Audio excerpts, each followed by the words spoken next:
जय श्री कृष्णा दोस्तों, स्वागत है आपका अपनी इस YouTube चैनल में और आप देख रहे हैं मोटिवेशनल एंड स्पिरिचुअल ज्ञानवर्धक वीडियोस।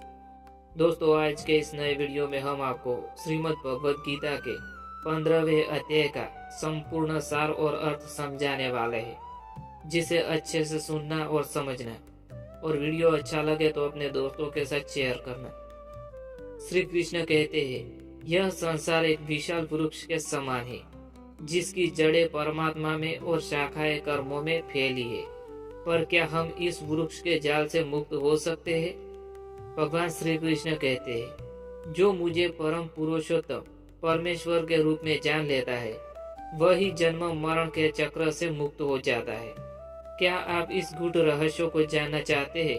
तो जुड़िए हमारे चैनल के साथ, जहां हम श्रीमद् भगवद गीता के गूढ़ ज्ञान को सरल भाषा में प्रस्तुत करते हैं। ज्ञान से आत्मा का उद्धार करें और जीवन के परम सत्य को समझें। दोस्तों, अगर आपको हमारा यह प्रयास पसंद आता है तो हमारा आग्रह है कि हमारी चैनल को सब्सक्राइब करें और बेल आइकन को दबाना ना भूलें, ताकि ऐसे ही ज्ञानवर्धक वीडियोस आपको मिलते रहे। तो चलिए शुरू करते हैं। अध्याय 15, पुरुषोत्तम योग। 15वें अध्याय का नाम है पुरुषोत्तम योग। इसमें भगवान श्री कृष्ण अर्जुन को संसार रूपी वृक्ष, जीवात्मा, परमात्मा और परम पुरुषोत्तम परमेश्वर के रहस्य को समझाते हैं। यह अध्याय आत्मज्ञान, मोक्ष और परमात्मा की सर्वोच्च स्थिति को स्पष्ट करता है। संसार रूपी पीपल के वृक्ष का वर्णन। भगवान श्री कृष्ण बताते हैं कि यह संसार एक उल्टा पीपल का वृक्ष है। इसकी जड़ें परमात्मा में है। इसकी टहनियाँ, पत्तियां, शाखाएं विभिन्न लोकों और कर्मों को दर्शाती है। मनुष्य इस संसार में कर्मों के बंधन में फंसता रहता है। इस वृक्ष को केवल वैराग्य और भक्ति के तेज कुल्हाड़े से ही काट सकता है। मोक्ष के लिए उपाय। इस संसार रूपी वृक्ष का स्वरूप समझ पाना कठिन है। जो इस वृक्ष के मोह से मुक्त होकर परमेश्वर की शरण में जाता है, वही मोक्ष अर्थात मुक्ति को प्राप्त करता है। श्री कृष्ण कहते हैं, उस दिव्य धाम को प्राप्त करने के बाद कोई भी वापस इस संसार में नहीं आता है। परम धाम का वर्णन। जो अहंकार, मोह और वासनाओं से मुक्त हो जाता है, वही परम धाम भगवान के निवास को प्राप्त करता है।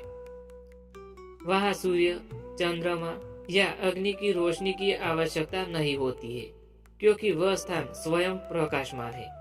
यह वही परम धाम है जहाँ जाने के बाद जीवात्मा और परमात्मा का संबंध। जीवात्मा परमात्मा का ही अंश है, लेकिन यह संसार में आकर माया के कारण बंधन में पड़ जाता है।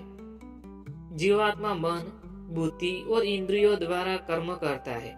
जब शरीर छूटता है तो आत्मा नए शरीर में प्रवेश करती है, लेकिन गूढ़ अर्थात अज्ञानी लोग इसे नहीं समझ पाते हैं। जो अज्ञानी है, वे अपने अंदर परमात्मा को पहचान लेते हैं।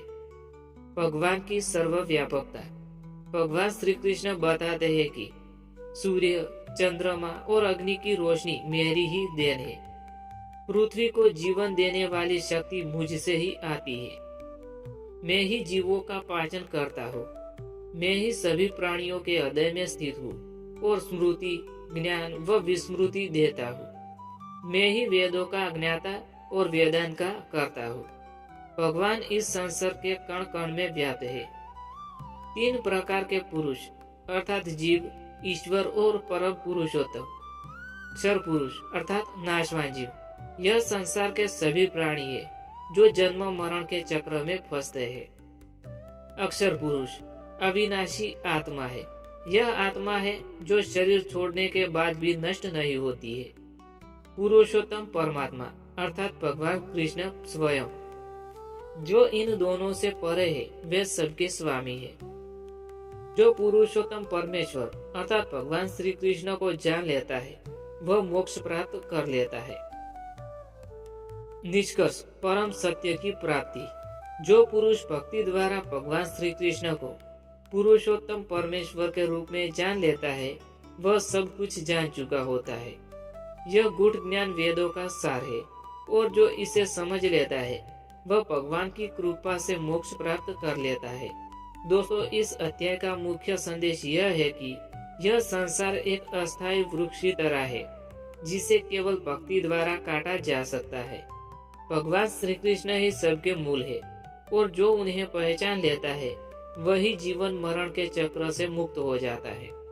मोक्ष प्राप्त करने के लिए अहंकार, वासना और मोह का त्याग करके भगवान की शरण लेनी चाहिए। श्री कृष्ण को पुरुषोत्तम के रूप में जानना ही गीता का सर्वोच्च ज्ञान है।